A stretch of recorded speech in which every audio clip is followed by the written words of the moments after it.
Magandang araw mga kababayan, magandang araw sambayan ng Pilipino. Kasama niyo po ngayon si Ka Eric sa isa na namang episode ng ating Balita at Talakayan. Sa oras na ito, bibigyan natin ng pananaw itong pagmamaktul at mga paglalabas ng kanyang emosyon. Itong si Erwin Bendalo Sylvester Stallone Tulfo. ang haba ng pangalan, ano? Sabi niya, sa kanyang sentimento kahapon sa proseso ng impeachment trial sa Senado laban kay Vice President Sara Duterte. E di kayo na lang ang matatalino, bobo kami lahat dahil abogado kayo, hindi kami nakapag-aral sa abogasiya, kayo na lang ang matatalino.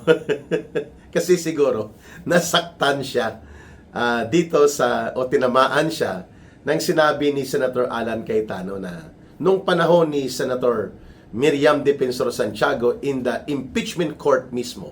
Sinabi ni Senator Miriam Santiago, it is pointless to argue a legal principle with a non-lawyer.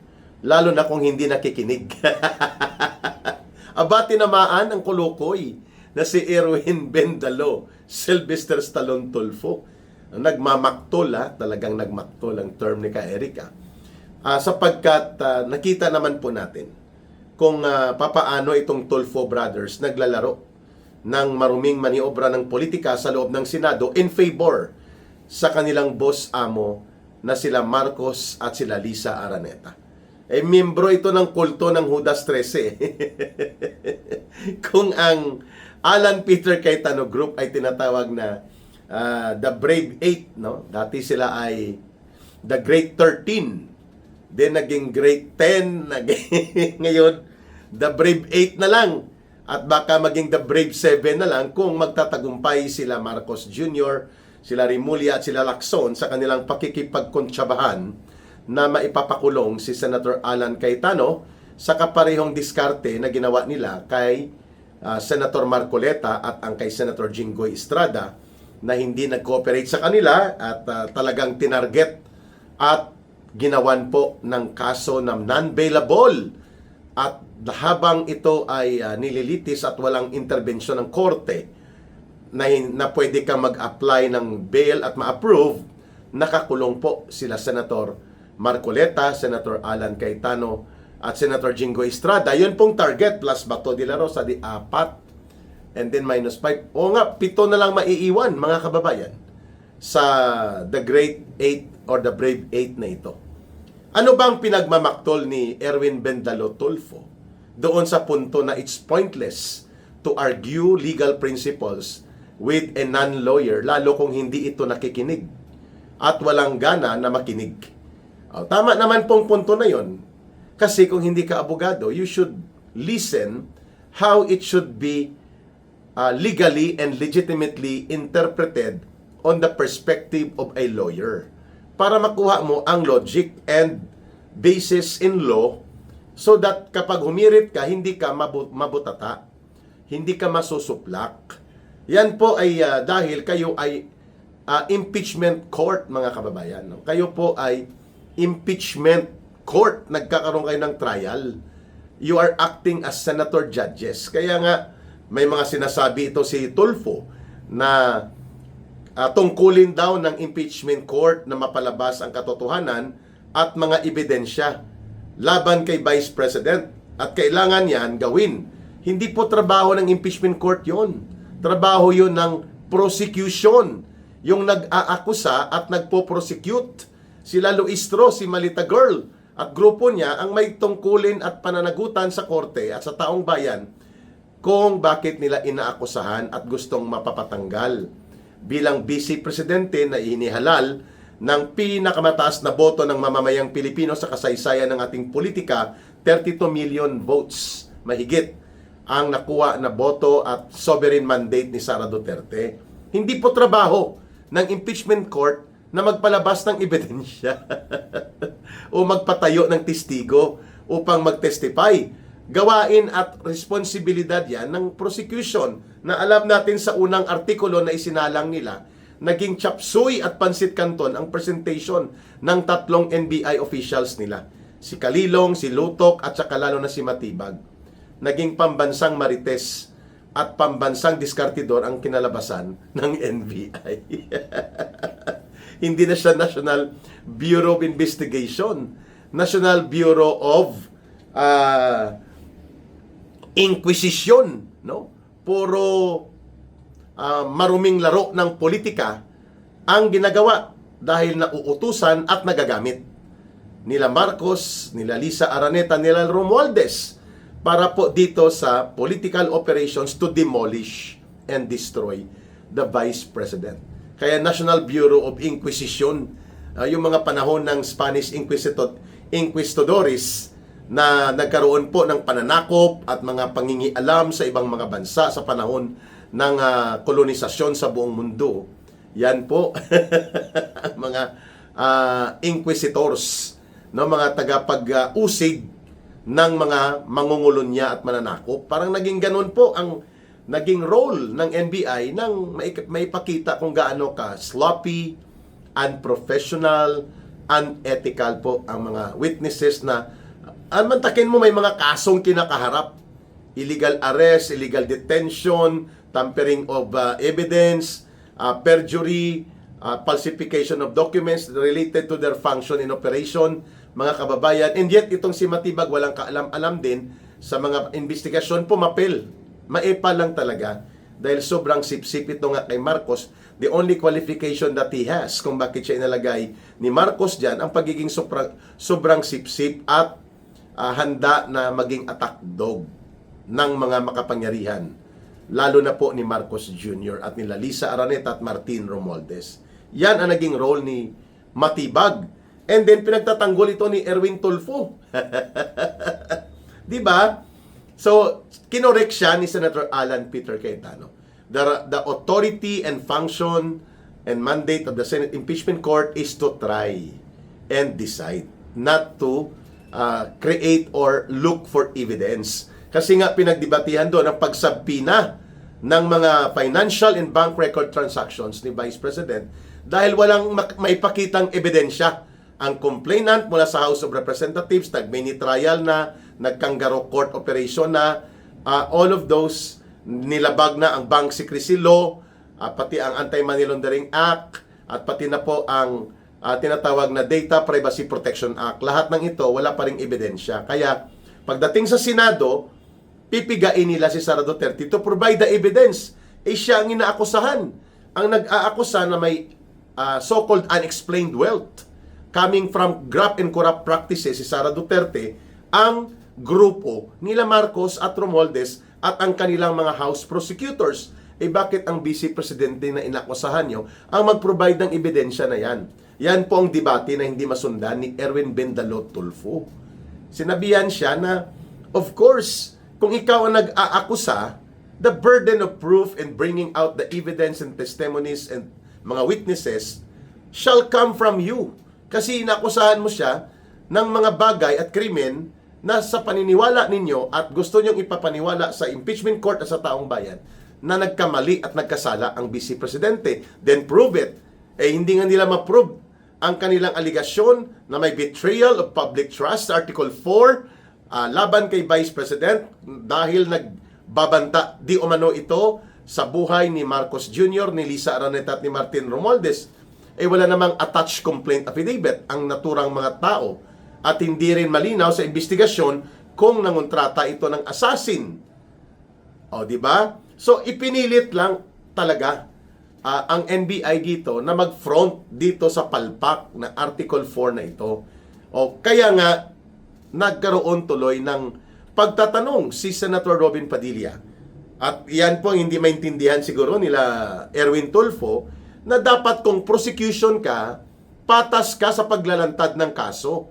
Alam mo palang walang kaso at wala palang batayang ebidensyang solido, didisturbuhin mo ang Senado, didisturbuhin mo ang buong mamamayan, gagastos ka ng bilyones na pera in the entire process of this impeachment trial projected to reach 2.5 billion pesos on the estimate na pera ng taong bayan at ang dadalhin mo doon mga kulukoy na mga testigo na puro chismis. Walang affidavit si Matibag, walang sworn statement under oath. Paano yan? Mga investigation form nila nagtatumbling. ang kanilang mga affidavit, hindi nga pinayagan ng Department of Justice previously dahil hindi tumutugma doon sa tamang case build-up. Minadali, pinilit upang lamang mag-comply at magpasipsip sa Malacanang. At ngayon, ipipresent yan ng prosecution sa Senado. E di talaga ang kinalabasan chop suey at pansit canton. Ayan. So, yan ang dapat maintindihan ni Erwin Tulfo, that there are legal doctrines na hindi mo pwedeng i-bend the law yan. Kasi rules are not technicalities only. Rules set the order. Rules make sure that the process and the end result of the process will be just and fair. Yan pong purpose ng rules. Hindi para ito ay delay, hindi para ito ay maging technical. Eh dahil nga non-lawyer siya, non-lawyer din kami, pero ako inaaral ko. Pinapakinggan ko ang pagpapaliwanag ng mga matitino at may matuwid na pag-iisip ng mga abogado. Ibig sabihin, mayroon bang hindi matitino at hindi matuwid mag-isip ng mga abogado kay Eric? Kita nyo naman, abogado din si Matibag. Abogado din yan si Luistro. Kitang-kita naman po kung anong uri ng mga pag-iisip mayroon sila. Matuwid ba yon na mga ang pinaghalawan niya ng mga source ng kanyang mga testimonya, mga sinasabi niyang open source intelligence? My goodness. Galing sa dyaryo, sa Facebook, mga marites. Kaya ang tawag sa kanya, si Mr. Chismoso. Kung may pambansang chismosa na ang tawag sa kanya ay si Claire Marites Castro, mayroon din palang pambansang chismoso galing doon sa Senado. Ang pangalan niya, Milvin Matibag. Talagang kinansyawan ng taong bayan ang NBI dito, lalo na si Matibag. Dahil sa sobrang pagpupumilit nila, nagmukhang katawa-tawa ang agency ng NBI na naging nagpropaganda na lang sila, baluktot pa at bistado. Yan ang hindi nakikita ni Erwin Tulfo, kaya siya medyo bad trip siya bad trip talaga kay Alan Cayetano. Dahil sinabihan siya ni Alan Cayetano na sa panay tayo dito grandstanding, pa-impeachment tayo, hindi nga natin maimbestigahan at pinatigil na ang totoong problema ng taong bayan ay ang pagkawala ng 1.9 trillion pesos sa flood control scam na itinuturo na pasimuno si Marcos at sila Romualdez, pero pinagtakpan ng 3 Judas na mga senador at ibinaon ang ibinaon ang Senate Blue Ribbon Committee investigation. Di ba? Yun naman talagang purpose kung bakit nagkaroon ng kulto ng 3 Judas na mga senador na nakatali sa leeg at nakahawak sa ilong nila si Marcos at sila Lisa Araneta. Yan po. Nasasaktan sila sa katotohanan. Now I understand. The truth hurts. And bigger truth hurts deeply. Yon. Ang malaking katotohanan ay mas malalim ang hiwa at sakit kapag ikaw ang tinamaan kung ikaw ang nagtatakip at nagtatago ng katotohanan na ito. Ayan. Pangalawang punto natin dito sa mga discarding bulok ni Bendalo. Sabi niya, makikita naman natin na talagang mayroong mga pagbabanta na nagawa. At kita naman natin na kung ano ang mga dapat punahin, dapat natin yan tingnan dito sa impeachment court na ito. Tama! Kaya nga may trial. O bakit mo kino-question ang teknikalidad? Bakit mo kino-question ang pagtayo ng House Defense Panel ng tungkol sa doktrina ng batas? Dahil yun ang rules. The trial cannot be, sabi ni Kiko Pangilinan, hilutin na lang natin. Huwag na tayo maging technical. O ulitin ko po isa pa tong Kiko. Wow, dagat. Kita nyo, sabi niya, yan ang dagat. Wow, dagat. Naging senador to dahil naawa na lang kay Sharon Cuneta na umiiyak na pabalikin sa Senado itong si Kiko Pangilinan. Mga kababayan, ang teknikalidad po ay magiging mali kapag ito ay ginagawa para lamang harangin ang paglutang at paglabas ng katotohanan. Pero ang teknikalidad bilang bahagi ng rules and procedures ay hindi po mali kung ito ay naglalayo na panatilihin ang objectivity, pagiging patas, at makatarungan ng proseso para ang resulta ay magiging totoo at makatarungan din. Hindi inhustisya. Yan ang dapat maintindihan nila Ben Dalo at nila Kiko Wow Dagat Pangilinan at ng kapatid ni Ben Dalo na si Raffy Tulfo. These are not simply technicalities ang pinag-usapan. Kung bakit mali na nagpasabi na ng mga dokumento na ito sapagkat wala pala talaga silang batayan sa pag-aaligar o pagbibigay aligasyon kontra kay Vice President Sara Duterte na mayroon siyang ill-gotten wealth or unexplained wealth resulting from corruption or plunder. So kaya nila piniga ang impeachment court na payagan na magkaroon ng ebidensya, pero nagsagawa na sila nito ng mini trial which is illegal at unconstitutional at the House of Representatives. Pinagtanggol pa nila Tulfo ito. Itong sila Luistro. Inamin nga ni Luistro na mini trial ito kasi ang full-blown trial sa Senado sa sobrang malaking bunganga na bumubula sa masamang laway itong si Luistro. Nagmayabang, the House is not allowed to do trial. Mini trial or kangaroo court, mali yan. Lalo na kung walang ebidensya ang mga nagrereklamo na ginamit lang naman sila as complainants tapos pipigain nila doon sa kanilang kangaroo court mini trial. Kaya kinwestiyon yan sa Korte Suprema at pending pa. Hindi pa nag-aakto at nagdedesisyon ang Korte Suprema. But clarity speaks now.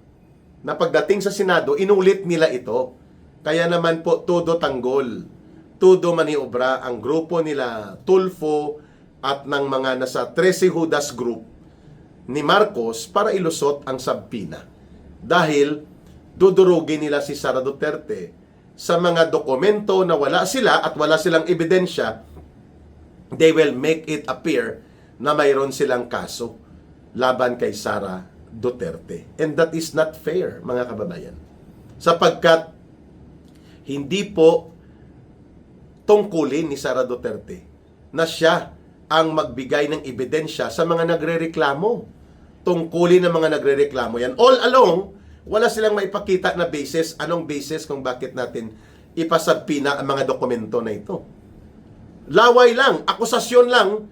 Hindi kagaya kay Binay noon na may akusasyon na may unexplained wealth or ill-gotten wealth related to plunder or corruption.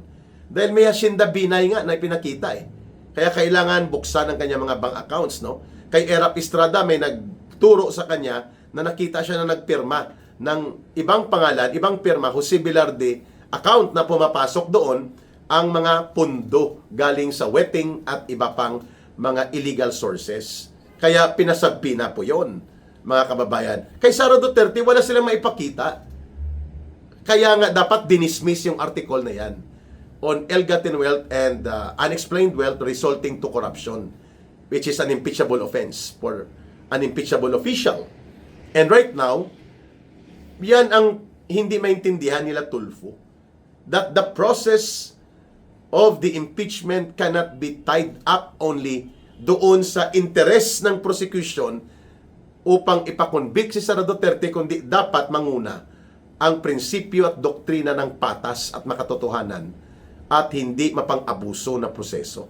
Otherwise, inhustisya at kawalang katarungan ang mangyayari laban kay Vice President Sara Duterte. Yan po ang legal doctrines na pinapaliwanag ni Senator ni Senator Alan Cayetano kay Ben Dalo at nagalit siya. O di sige, kayo na lang ang matalino. Bobo kami. Bobo. Hindi kami nagsabi niya na. Ikaw ang nagsabi niya na nagbobobobohan kayo, mga kababayan. Nakakaawa din kasi itong mga kagaya nila Erwin and Raffy Tulfo, no, nila Lito Lapid, that the only qualification na naging senador sila dahil sikat at magaling magdiskarte sa masa at botante, kaya na iboboto po sila. But qualification and capacity wise, wala po talagang kakayanan na maging maayos na mga senador ang mga ito. They can be better na manatili sila sa kanilang skills sa pagpoprograma, pagpopromote kung paano resolbahin ang mga away mag-asawa, away magnobya, mga abusado na barangay captain, at i-promote ang robust at sogo at robust. Pero yung dalhin mo yung abilidad na yan na hanggang dyan lang naman, hindi sa pagmamaliit sa kanila, that is a great disservice to the people and a waste of people's money. Kita niyo naman, si Lito Lapid, the great listener ever since for 24 years in the Senate, yun lang pong ginawa halos ni Ginoong Lito Lapid. Pero at least hindi siya nagmamarunong, hindi siya nagmamagaling, hindi siya nagpipretend. Pero sayang pa rin po ang resources ng taong bayan. Di po ba? Kagaya ng pagkakita natin ngayon, na sayang talaga itong slot ng dalawang Tulfo brothers na to, na walang ginawa kundi magpasikat at hindi naman po interes ng taong bayan at Republika ng Pilipinas ang kanilang pinapanindigan. Kayo na po ang humusga sa susunod na mga halalan, taong bayan, kayo po ang may kapangyarihan. At tayo din po ang magsasakripisyo at mag-aani ng ibinubunga ng ating mga eleksyon, kagaya ng eleksyon natin ngayon sa pagkakaroon ng bulok na gobyerno nila Marcos at Romualdez. Mga kababayan, maraming salamat sa pagtitiwala at pagmamahal ninyo kay Ka Eric sa ating advokasya. Please don't forget to like, share, and promote our videos at ang ating channel na Ka Eric Celis YouTube channel. Maraming salamat, mabuhay po kayo, mahalin natin ang bansang Pilipinas. Walang ibang magmamahal nito kundi tayo ring mga Pilipino. Para sa Diyos at sa Pilipinas nating mahal. May God bless and protect everyone, and to those who are Muslim brothers and sisters, may Allah be with you also. Bye for now. Ito po si Ka Eric. Maraming salamat muli.